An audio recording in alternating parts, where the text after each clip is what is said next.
Hello, ഇന്ന് നമ്മുടെ day 6 in ന്യൂസിലൻഡാണ്. ഞങ്ങൾ ഇന്നലെ ടി എനാവു എന്ന് പറഞ്ഞ ഒരു സ്ഥലത്താണ് നിന്നത്.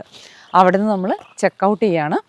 നമ്മളിവിടെ ഇവിടെ പറയും പോലെ ഒരുപാട് നല്ല സീനിക് വ്യൂ പോയിൻറ്റ്സ് ഉണ്ട്, അതുപോലെ വാക്കിംഗ് ട്രെയിൽസ് ഉണ്ട്. നല്ല ഭംഗിയുള്ളൊരു ടൗണാണ് കേട്ടോ. അപ്പം ഞങ്ങൾ കുറച്ച് കാര്യങ്ങളൊക്കെ എക്സ്പ്ലോർ ചെയ്തിട്ട് നമ്മളിന്ന് തിരിച്ച് വീണ്ടും ക്യൂൻസ്റ്റൗണിലോട്ടാണ് പോകുന്നത്. അപ്പോൾ നമ്മൾ ക്യൂൻസ്റ്റൗണിൽ നിന്നും കുറച്ച് മേലേക്കാണ് ഈ ഒരു മിൽഫോർഡ് സൗണ്ട്. അപ്പം ഇനി നമ്മൾ വീണ്ടും തിരിച്ച് താഴോട്ട് ഡ്രൈവ് ചെയ്ത് ഇന്ന് ക്യൂൻസ്റ്റൗണിലാണ് നമ്മുടെ സ്റ്റേ. അപ്പോൾ നമുക്ക് ഇന്ന് കുറച്ച് കാഴ്ചകളൊക്കെ കണ്ട് ക്യൂൻസ്റ്റൗണിലോട്ട് തിരിച്ചു പോവാം. ഇന്നത്തെ വീഡിയോ നമുക്ക് സ്റ്റാർട്ട് ചെയ്യാം. ഇന്നൊരു 9:30 ഒക്കെ ആയി ഇവിടെ നിന്ന് സ്റ്റാർട്ട് ചെയ്തപ്പോൾ നമ്മൾ ക്യൂൻസ്റ്റൗണിലോട്ട് ഡ്രൈവ് ചെയ്യുന്നു. അതിൻ്റെ കൂടെ കുറച്ച് കാഴ്ചകളൊക്കെ കണ്ടു പോവുക, അതാണ് നമ്മുടെ പ്ലാൻ. കുറച്ചൊരു റിലാക്സ്ഡ് ആയിട്ടാണ് ഇന്നത്തെ ഡേ നമ്മൾ പ്ലാൻ ചെയ്തിരിക്കുന്നത്.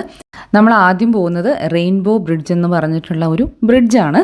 അപ്പോൾ ഇത് കെപ്ലർ ട്രാക്കിൻ്റെ ഭാഗമാണ്. കെപ്ലർ ട്രാക്ക് എന്ന് പറയുന്നത് ഒത്തിരി വലിയ ഒരു വാക്കിംഗ് ട്രെയിലാണ്. ഒരു 60 കിലോമീറ്റർ ഉണ്ട്.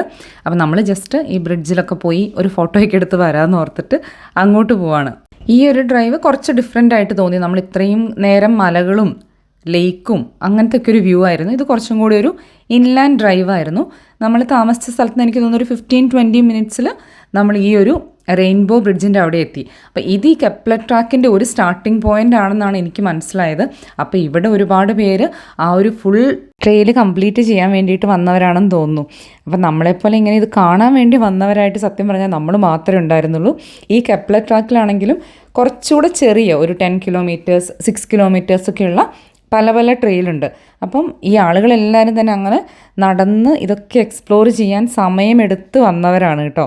ഈ റെയിൻബോ ബ്രിഡ്ജ് നമ്മൾ വണ്ടി പാർക്ക് ചെയ്തിട്ട് അതിൻ്റെ വളരെ അടുത്താണ്, ഒരു 5 മിനിറ്റ്സ് നടക്കാനുള്ള ദൂരമേ ഉള്ളൂ.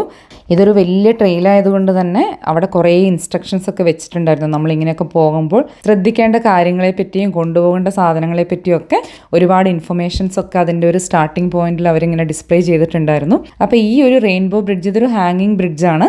ഈ റിവറിൻ്റെ പേരാണ് വൈ ഔ റിവർ.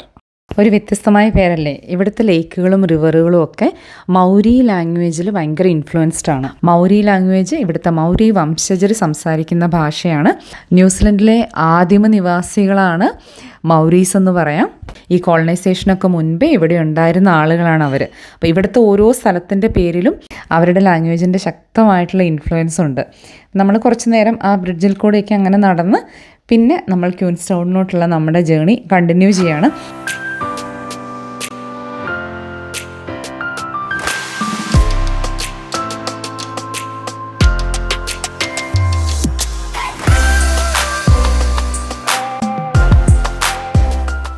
പോകുന്ന വഴി ഞങ്ങളിവിടെ എണ്ണ അടിച്ചിട്ട് അങ്ങ് പോകാമെന്ന് ഓർത്ത് നിർത്തിയതാണ്. ഇതൊരു പ്രീപെയ്ഡ് പമ്പാണ്. ഈ ചെറിയ ടൗണുകളിൽ ഒരുപാട് പെട്രോൾ സ്റ്റേഷൻസ് ഇങ്ങനെയാണ്. നമ്മൾ ആദ്യം പേ ചെയ്തിട്ടാണ് നമുക്ക് പെട്രോൾ അടിക്കാൻ പറ്റത്തുള്ളൂ. അതുപോലെ ചെറിയ ടൗണിലോട്ടൊക്കെ വരുമ്പം പെട്രോളിൻ്റെയൊക്കെ പ്രൈസ് ആണെങ്കിലും അത്യാവശ്യം നല്ല ഹൈ ആണ്. പിന്നെ ഞങ്ങളങ്ങനെ ക്യൂൻസ്റ്റൗണിലോട്ടുള്ള ജേണി കണ്ടിന്യൂ ചെയ്യാണ്. എഗെയിൻ നല്ല അടിപൊളി ഡ്രൈവായിരുന്നു. ചെറിയ ടൗണുകളൊക്കെ ഉണ്ടായിരുന്നു, അതുകൊണ്ട് നമുക്കങ്ങനെ കോഫി സ്നാക്സോ ലഞ്ചോ അങ്ങനെ ഒന്നും ബുദ്ധിമുട്ടേണ്ടി വന്നില്ല. ഇന്ന് കുറച്ച് റിലാക്സ്ഡ് ആയിട്ടുള്ള ഒരു ഡേ ആണ് കേട്ടോ. അപ്പോൾ ഞങ്ങൾ കുറച്ചധികം ബ്രേക്കൊക്കെ എടുത്ത് വളരെ പതുക്കെയായിരുന്നു നമ്മുടെ ജേണി. ഞങ്ങളിവിടെ ഒരു കഫേ പോലെ കണ്ടിട്ട് നിർത്തിയതാണ്, പക്ഷേ ഇതിൻ്റെ ഉള്ളിൽ അത്യാവശ്യം വലിയൊരു ഷോപ്പായിരുന്നു. ഞങ്ങൾ കോഫി മേടിച്ചു, സ്നാക്സ് മേടിച്ചു, ഒന്ന് ഫ്രഷായിട്ട് നമ്മുടെ ജേണി കണ്ടിന്യൂ ചെയ്യാണ്. നമ്മൾ അങ്ങോട്ട് പോയ വഴി തന്നെയാണ് തിരിച്ച് ക്യൂൻസ്റ്റൗണിലോട്ട് ഡ്രൈവ് ചെയ്യുന്നത്. പക്ഷേ അങ്ങോട്ട് പോകുമ്പോൾ ഉള്ളൊരു വ്യൂ അല്ല തിരിച്ച് വരുമ്പോൾ. അതുകൊണ്ട് തന്നെ ഭയങ്കര പുതുമയായിരുന്നു. നമ്മൾ ഈ വഴി തന്നെയാണോ പോയതെന്ന് ശരിക്കും നമുക്ക് ഡൗട്ട് തോന്നി. അത്രയും ഡിഫറെൻ്റ് ആയിട്ടാണ് തോന്നിയത്. പിന്നെ നമ്മൾ ഈ ഡ്രൈവിൽ എപ്പോഴും കാണുന്നൊരു കാഴ്ചയാണ് ഇതുപോലെ കണ്ണെത്താ ദൂരത്തോളം ഇങ്ങനെ മേഞ്ഞ് നടക്കുന്ന ചെമ്മരിയാടുകൾ. നല്ല രസമാണ് കാണാനായിട്ട്. ആൻഡ് ഇത് ഭയങ്കര വലിയ ഏരിയ ആണ്. നമുക്ക് ഡ്രൈവിൽ ഉടനീളം ഇത് കാണാനായിട്ട് പറ്റും. അതുപോലെ കന്നുകാലികൾ മേഞ്ഞ് നടക്കുന്ന ഒരുപാട് ഫാം ലാൻഡ്സും കാണാൻ പറ്റി. ഈ ഡയറി റിലേറ്റഡ് പ്രൊഡക്ട്സിൻ്റെ ഏറ്റവും വലിയൊരു എക്സ്പോർട്ടേഴ്സാണ് ന്യൂസിലൻഡ്. ഇവിടുത്തെ cheese, butter, milk related products ഒക്കെ എക്സ്ട്രീംലി പോപ്പുലറാണ്. അപ്പോൾ ഇങ്ങനെ നിർത്താൻ പാകത്തിന് കണ്ടപ്പോൾ ജസ്റ്റ് അവിടെ ഒന്ന് നിർത്തിയതാണ് കേട്ടോ. ആൻഡ് ഓരോ വളവിലും തിരിവിലും എന്തെങ്കിലുമൊക്കെ മാജിക് ഇങ്ങനെ നേച്ചർ നമുക്ക് വേണ്ടി കരുതി വെച്ചിരിക്കുകയാണെന്ന് തോന്നി. ഒരിക്കലും മറക്കാത്തൊരു അമേസിങ് ഡ്രൈവായിരുന്നു ഈ ഒരു ന്യൂസിലൻഡിലെ മൊത്തം ഒരു ഡ്രൈവിംഗ് എക്സ്പീരിയൻസ്. അതുപോലെ ത്രൂ ഔട്ട് ദിസ് ഡ്രൈവ് നമുക്ക് ഇഷ്ടംപോലെ സ്റ്റോപ്പ് ഓവർ പോയിൻറ്റ്സ് ഉണ്ട്. നമുക്ക് ജസ്റ്റ് നിർത്തി ഫോട്ടോ എടുക്കാനോ അല്ലെങ്കിൽ നമുക്കൊരു ചെറിയ ബ്രേക്ക് എടുക്കണമെങ്കിൽ ഒന്ന് നിർത്തി അങ്ങനെ പോകാനുള്ള ഒരുപാട് സ്ഥലങ്ങളുണ്ട്. ഞങ്ങൾ ഒരുവിധപ്പെട്ട വ്യൂ പോയിൻറ്റ്സിലൊക്കെ നിർത്തി അങ്ങനെയാണ് പോകുന്നത്.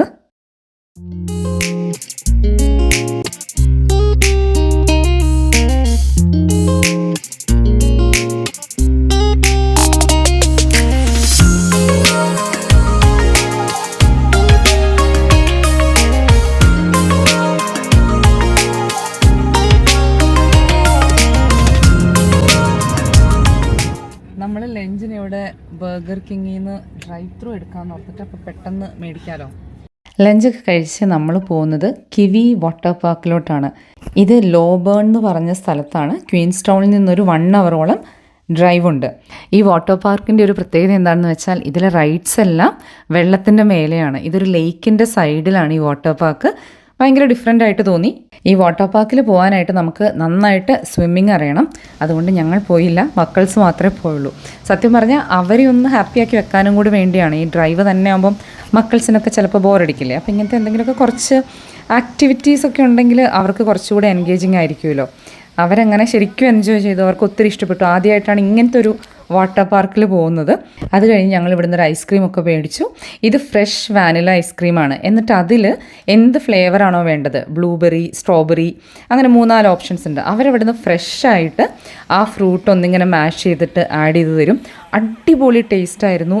എന്താ പറയുക, സോ ഫ്രഷ്, പെർഫെക്റ്റ് മധുരമൊക്കെ ആയിട്ട് നല്ല ഇഷ്ടപ്പെട്ടു കേട്ടോ അത്. അങ്ങനെ മൊത്തത്തിൽ കിവി വാട്ടർ പാർക്ക് നല്ലൊരു എക്സ്പീരിയൻസ് ആയിരുന്നു. അത് കഴിഞ്ഞ് നമ്മളിനി ക്വീൻസ് ടൗണിലോട്ട് പോകുന്ന വഴിയാണ്. അപ്പോൾ ചെറിയൊരു ഡീവിയേഷൻ എടുത്തു കഴിഞ്ഞാൽ നമുക്ക് ഈ ഒരു റോറിങ് മെഗ് എന്ന് പറഞ്ഞിട്ടുള്ള ഒരു അട്രാക്ഷനാണ്. ഇത് കവാരു റിവറിലുള്ള ഒരു വ്യൂയിങ് പോയിൻ്റ് ആണ് കേട്ടോ, റോറിങ് മെഗ് എന്ന് പറഞ്ഞിട്ട്. ആ റോറിങ് മെഗ് എന്ന് പറയുന്നത് ഒരു സെപ്പറേറ്റ് വാട്ടർ സ്ട്രീമാണ്. അതിങ്ങനെ വന്ന് കവാരു റിവറിലോട്ട് അങ്ങനെ പോവാണ്. അപ്പോൾ ഇതൊരു പവർ സ്റ്റേഷൻ കൂടിയാണ്. നല്ല രസമുള്ളൊരു വ്യൂ ആണ് ഇവിടുന്ന്. പിന്നെ നമ്മൾ നേരെ ക്വീൻസ് ടൗണിലോട്ട് പോയി. ഇന്നത്തെ നമ്മുടെ അക്കോമഡേഷൻ ക്വീൻസ് ടൗണിലാണ്. ഇവിടെ ക്വീൻസ് ടൗണിൻ്റെ നടുക്ക് തന്നെയുള്ളൊരു ഹോട്ടലാണ് ലിലോ എന്ന് പറഞ്ഞിട്ട്. നമുക്ക് ഭയങ്കര കൺവീനിയൻ്റ് ആയിരുന്നു. പക്ഷേ ഒരു സാധാരണ ഹോട്ടൽ. നമ്മളൊരു 4-5 മാസം മുന്നെയാണ് കേട്ടോ ഇതിൻ്റെ ബുക്കിംഗ് ഒക്കെ ചെയ്യുന്നത്. ആൻഡ് നമ്മൾ ഭയങ്കര സ്ട്രഗിൾ ചെയ്തു നല്ലൊരു അക്കോമഡേഷൻ കണ്ടുപിടിക്കാനായിട്ട്. ആ സമയത്ത് നമ്മൾ ബുക്ക് ചെയ്യുമ്പോൾ പോലും വളരെ ചുരുങ്ങിയ ഓപ്ഷൻസേ ഉള്ളൂ. നമ്മൾ പിന്നെ ചെക്കിനൊക്കെ ചെയ്ത് ക്വീൻസ് ടൗൺ നൈറ്റ് മാർക്കറ്റും അതിൻ്റെ പ്രാന്തപ്രദേശങ്ങളിലുമൊക്കെ ആയിട്ട് ഈവനിങ് സ്പെൻഡ് ചെയ്യാമെന്ന് വിചാരിച്ചു. നല്ല രസമാണ് വൈകുന്നേരം ക്വീൻസ് ടൗണിൽ. നമുക്ക് എത്ര സമയം വേണമെങ്കിലും ആക്ച്വലി ലേക്കിലോട്ട് നോക്കി തന്നെ നമുക്ക് മണിക്കൂറുകൾ ഇരിക്കാൻ പറ്റും. അത്ര രസമാണ്, നല്ലൊരു വൈബാണ്. നമ്മൾ ഇവിടെ ഡെവിൾസ് ബർഗർ എന്ന് പറഞ്ഞിട്ട് അവിടെ പോയിട്ട് ബർഗർ കഴിച്ചു. അടിപൊളി ബർഗറായിരുന്നു കേട്ടോ. ഈ ബർഗർ കഴിച്ചപ്പോൾ നമ്മൾ വിചാരിച്ചു വേണമെങ്കിൽ നമുക്ക് ഫെർഗൂസ് ബർഗർ 2 മണിക്കൂർ നിന്നിട്ടാണെങ്കിലും ഒന്ന് മേടിക്കാമെന്ന്. കാരണം ഇത് തന്നെ സോ യമ്മായിരുന്നു കേട്ടോ. ഞങ്ങൾ പിന്നെ ബർഗറൊക്കെ കഴിച്ച് കുറേ നേരം ആ നൈറ്റ് മാർക്കറ്റിലൊക്കെ കറങ്ങി നടന്ന് അങ്ങനെ ഒരു അടിപൊളി ദിവസമായിരുന്നു. ഇതായിരുന്നു നമ്മുടെ ഡേ 6. ബാക്കി വിശേഷങ്ങളുമായിട്ട് നമുക്ക് അടുത്ത വീഡിയോയിൽ കാണാം. അതുവരെ എല്ലാവർക്കും ബൈ, ടേക്ക് കെയർ.